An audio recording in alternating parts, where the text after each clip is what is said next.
Hi everybody, hope you had a great weekend. Welcome to TNT, the start of the week. Apologies that we missed out on Grumpy Old Men yesterday. We'll certainly catch up with Steve for next Sunday. But yes, I'm back in PHANG in Thailand. So hope I don't have to go back to Penang anytime soon. But there are a few things happening, and we're going to be talking about the current, I suppose there's no other word for it than sort of governmental crisis at the moment. But we'll talk about it from the point of view of the Prime Minister, the point of view of the Thai border, and I'll start by just mentioning that for expats and tourists, and for Thais generally, there are no safety issues at all that you need to be concerned about. You can fly into Thailand, you can get a visa stamp. For most people it's going to be 60 days plus the opportunity to extend for another 30 days. There's no sign of that being changed in, the next couple of months anyway. So you can keep coming here and have a fabulous time, and because it's the low season, you might even get yourself a few bargains. So that's the first thing I wanted to address. I mean, all the headlines with problems on the borders, problems with the Prime Minister's post and the stability of the current government might make people think, oh, there's a problem going to Thailand, but there is no problem coming to Thailand at the moment. I'll be the first to tell you if there is. Let's get on to the second point and talk about the Prime Minister. Headlines not really helping her situation today. Bangkok Post posting this headline, "No easy way out for the stricken Thai government." And congratulations to both Thai PBS World and Bangkok Post on doing excellent coverage on the current situation, both on the borders and within the government and the Prime Minister's situation. In the first paragraph, the political crisis has deepened as the Paetongtarn Shinawatra administration faces growing pressure from the public and coalition partners in light of a leaked conversation between the Prime Minister and Cambodia's Senate President and former Prime Minister Hun Sen. So like any Prime Minister, the first political instinct is to just hang on and hope it all blows away. It looks like that's not going to happen.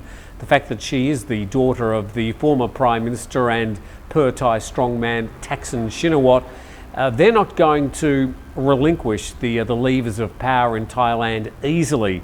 And the phones will be running hot to try and do everything they can to try and come up with deals. Now, with Thai out of the picture, they were a coalition partner.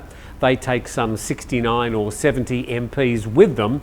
There's now a lot of new portfolios vacant, so they're offering those portfolios and those ministries to people that might be thinking of straying and joining the opposition. Hey, have I got a deal for you? There'll be a lot of phone calls being made at the moment to try and hold the coalition together. Now, they've still got the numbers, but the numbers aren't the only thing. There's also increased pressure from a possible Senate investigation, a Senate application to the Constitutional Court to remove the Prime Minister. So she's getting it from all angles at the moment. Well, can she hang on? Let's read a bit more of the story. Now, Thai's pullout dealt a heavy blow to the government, but tensions rose further when a faction within the UTN party, which holds 36 MPs, demanded Thai replace the Prime Minister or it would follow suit and leave. Now, even if that rump of the United Thai Party was to leave the government, join the opposition, the government would still be hanging on by a few MPs. And then under the heading of change of leadership, Wonwitchit Bunpong, a political science expert at the Rangsit University, said Thai is under pressure from coalition partners who themselves face backlash from their own supporters. This makes it difficult for them to continue supporting Ms. Paetongtarn's leadership. And there has been some protest and some other protests planned, but probably no more than what you describe as the usual suspects. There's been no groundswell for mass protests at this stage.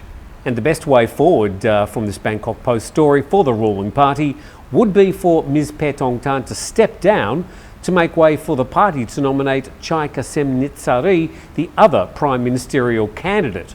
So if Paetongtarn Shinawatra were to resign, would certainly diffuse the situation somewhat. Thai-Cambodian, a Thai MP, he would stand and likely be voted in by a joint sitting of Parliament. Getting Paetongtarn out of the position of Prime Minister also opens another door. That being that this move could also open the door for the Pheu Thai party to invite Phumjai Thai and Anatin Charnvirakul back into the coalition, but it would likely come at a cost, including the loss of key cabinet posts to compensate for the political misstep. So whilst this would mean a huge loss of face for the Shinawatra family, the former Prime Minister Thaksin literally sacrificing his daughter, the Pheu Thai party would retain the levers of government if that was all to transpire. And the story also saying that a House dissolution is unlikely. A House dissolution basically means the Prime Minister goes to His Majesty the King and asks for the Parliament to be dissolved and a new election called. That would be just a humongous gamble for the Pheu Thai government. The Deputy Dean of the Burapha University Faculty of Political Science and Law said the government is being forced to choose between the Premier stepping down and dissolving the House, with the latter being seen as benefiting the People's Party. Well, that basically the old Move Forward party. They were the party that won 38% of the primary vote at the last election, but were unable to form a workable coalition. But that particular political scientist doesn't see the Prime Minister hanging on as an option, and she'll either have to stand down or call for a dissolution. Out of those two options, certainly I think she'd just stand down and fall on her sword. Let's go to the border. This from Thai PBS World. Quite a few headlines here. Stranded Cambodians in Si Saket finally allowed to cross the border. And against the backdrop of simmering border tensions and after hours of negotiation, about 100 Cambodians who had been stranded in Pusing district of Thailand's Si Saket province following the closure of the Chongsanam border crossing have finally been allowed to return home. Well, that Thai border crossing earlier had been closed by the Thai army, but it looks like they relented and let those Cambodians go home. And another part of this sideshow, Seri Pisut files murder charge against Hun Sen. And then further down there, the former National Police Commissioner filed a complaint against the incumbent National Police Commissioner, alleging Cambodian strongman Hun Sen of being behind the murder of a Cambodian opposition member. This is just part of the mudslinging between the two governments at the moment. And another headline, Thai-Cambodian tensions rise amid retaliation over checkpoint closures. Now, this part of the puzzle a bit hard to predict at the moment. At any one stage, some of the land borders could be closed or reopened.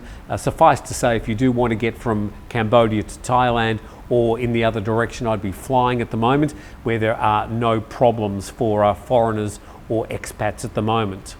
And then this headline from nationthailand.com, Army says Cambodia amassing troops and heavy weapons along the border. And Major General Win Thai Suari, who's the spokesman for the Royal Thai Army, says the measure was carefully considered and implemented by military units in the area based on a comprehensive security assessment. He said they've noticed an increase in Cambodian troop movements and deployment of military equipment along various sections of the border.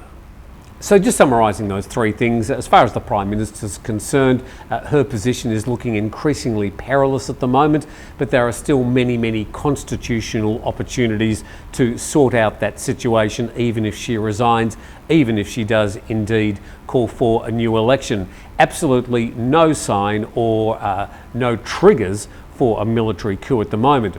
As far as the border's concerned, I mean, if you are thinking of crossing the land borders, I'd be perhaps rethinking that situation, or at least speaking to some of the vans that do the border crossings and the border runs to see what they say. I'd be jumping on a plane if I was needing to get from Cambodia to Thailand or in the other direction. And as far as the general safety of foreigners and expats coming to Thailand at the moment, absolutely no problems to be concerned about at all. Hopefully that was of interest, bringing you up to date. It's a bit of an ongoing situation and we'll tell you more as we know. Please subscribe to the channel and we'll see you next time.